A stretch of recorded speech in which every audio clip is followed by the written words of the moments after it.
Assalamualaikum warahmatullahi wabarakatuh. Salam, Om Swastiastu, Namo Buddhaya, salam kebajikan, salam sejahtera bagi kita semua. Bertemu lagi dengan saya Saprison. Kali ini kita akan membahas tentang pentingnya pengetahuan hukum di masyarakat.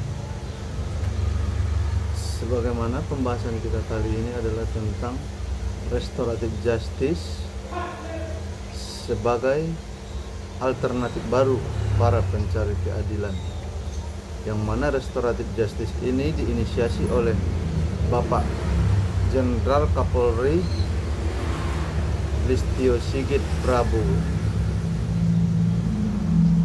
Oke, kali ini kita akan membahas tentang apa itu restoratif justice, dasar hukum dan syaratnya. Sebagaimana kita ketahui, restoratif justice adalah penyelesaian tindak pidana dengan melibatkan pelaku, korban, keluarga pelaku, keluarga korban, tokoh masyarakat, tokoh adat, atau pemangku kepentingan untuk bersama-sama mencari penyelesaian yang adil melalui perdamaian dengan menekankan pemulihan kembali pada keadaan semula. Pengertian restoratif justice atau yang biasa disebut dengan RJ atau keadilan restoratif ini termuat dalam pasal 1 huruf 3 Peraturan Polri nomor 8 tahun 2021. Dan arti restoratif justice merupakan alternatif penyelesaian perkara dengan mekanisme yang berfokus pada pemidanaan yang diubah menjadi proses dialog dan mediasi yang melibatkan semua pihak terkait. Prinsip dasar restoratif justice adalah adanya pemulihan pada korban yang menderita akibat kejahatan dengan memberikan ganti rugi kepada korban, atau perdamaian, pelaku melakukan kerja sosial maupun kesepakatan-kesepakatan lainnya. Dalam pelaksanaan restoratif justice, pelaku memiliki kesempatan terlibat dalam pemulihan keadaan restorasi. Masyarakat berperan untuk melestarikan perdamaian dan pengadilan berperan untuk menjaga ketertiban umum. Berikut dasar hukum restoratif justice pada perkara tindak pidana ringan termuat dalam beberapa peraturan berikut ini. Yang mana yang pertama pada pasal 310 Kitab Undang-Undang Hukum Pidana KUHP, dan yang kedua pasal 205 Kitab Undang-Undang Hukum Acara Pidana KUHP. Yang ketiga, Peraturan Mahkamah Agung Republik Indonesia nomor 2 tahun 2012 tentang penyesuaian batasan tindak pidana dan tindak pidana ringan dan jumlah denda dalam KUHP. Terus berikutnya nota kesepakatan bersama Ketua Mahkamah Agung, Menteri Hukum dan Hak Asasi Manusia. Berikutnya surat Direktur Jenderal Badan Peradilan Umum nomor 301 tahun 2015 tentang penyelesaian tindak pidana ringan. Terus berikutnya Peraturan Polri nomor 8 tahun 2021 tentang penanganan tindak pidana berdasarkan keadilan restoratif. Kemudian Peraturan Jaksa Agung nomor 15 tahun 2020 tentang penghentian penuntutan berdasarkan keadilan restoratif.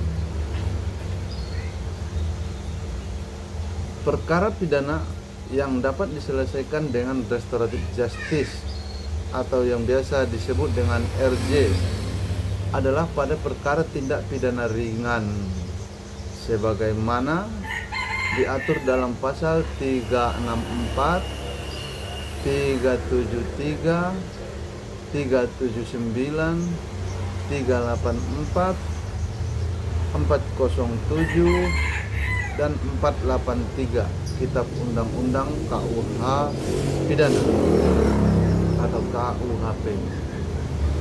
Dalam hal ini, hukum yang diberikan adalah pidana penjara paling lama 3 bulan atau denda 2.500.000. Selain pada pokok perkara tindak pidana ringan, penyelesaian dengan restoratif justice atau yang biasa kita sebut dengan RJ juga dapat diterapkan pada perkara pidana berikut. 1. Tindak pidana anak, kemudian tindak pidana perempuan yang berhadapan dengan hukum, kemudian tindak pidana narkotika, kemudian tindak pidana informasi dan transaksi elektronik, kemudian tindak pidana lalu lintas. Kemudian yang menjadi syarat pelaksanaan restoratif justice adalah termuat dalam Peraturan Jaksa Agung Nomor 15 Tahun 2020 tentang penghentian penuntutan berdasarkan keadilan restoratif dan Peraturan Polri Nomor 8 Tahun 2021 tentang penanganan tindak pidana berdasarkan keadilan restoratif. Melansir situs Kompolnas.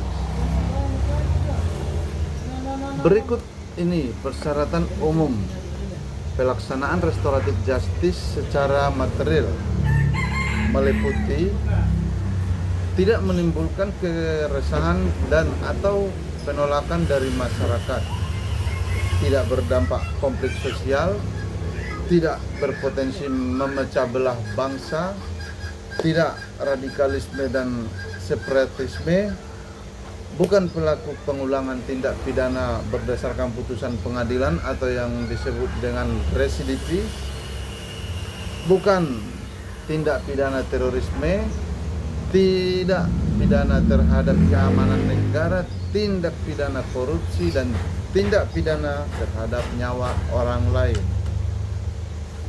Sedangkan persyaratan umum pelaksanaan restoratif justice secara formil meliputi perdamaian dari dua belah pihak yang dibuktikan dengan kesepakatan perdamaian dan ditandatangani oleh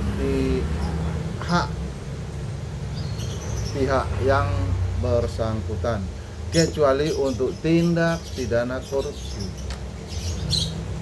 Pemenuhan hak-hak korban dan tanggung jawab pelaku merupakan pengembalian barang, mengganti kerugian, mengganti biaya yang ditimbulkan dari akibat tindak pidana dan atau mengganti kerusakan yang ditimbulkan akibat tindak pidana. Dibuktikan dengan surat pernyataan sesuai dengan kesepakatan yang ditandatangani pihak korban, kecuali untuk tindak pidana narkotika. Adapun persyaratan khusus dalam penanganan tindak pidana berdasarkan restoratif justice merupakan persyaratan tambahan untuk tindak pidana lainnya. Demikian penjelasan tentang restoratif justice yang dapat saya kemukakan. Semoga apa yang telah saya paparkan dapat bermanfaat bagi masyarakat sekitar. Namun selalu hindari tindak pidana, karena tidak ada satu masyarakat atau orang yang kebal hukum. Terima kasih. Salam